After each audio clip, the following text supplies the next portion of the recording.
You might have very practical issues about the classroom behaviour and your expectation of learning. And I think that's a very valid thing to think about. We do know that one little way of thinking about it is that traumatic imagery and flashbacks and other traumatic phenomena are a little bit like attention deficit. These are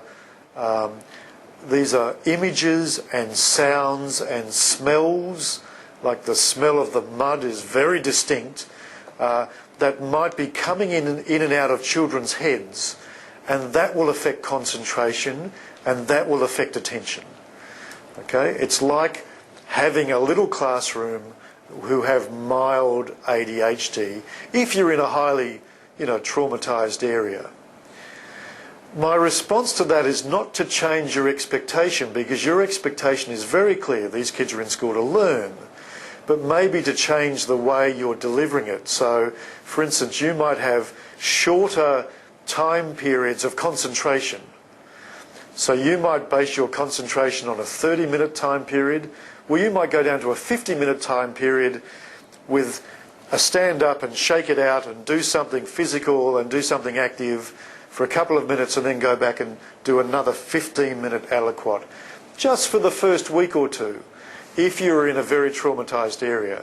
So, as a mental health profession, I actually get people to actively think about their trauma for 10 minutes of every hour, and that helps them not think about it for the other hour. So another little trick is you might have a 20-minute or half an hour learning session, but the lead up to lunchtime or something, you might do a flood activity, draw a picture, or do a mural, or write some cards of support to other kids in other schools, or do a flood-related thing.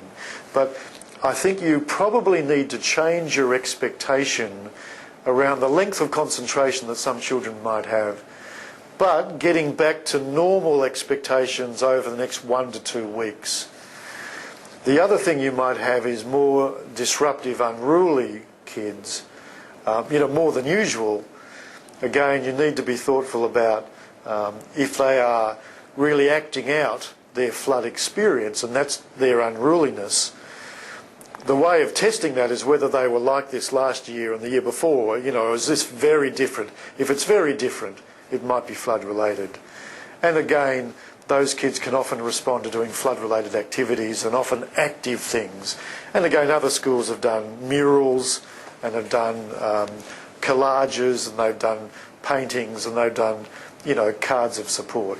So I'd be kind of thoughtful around concentration and around activity.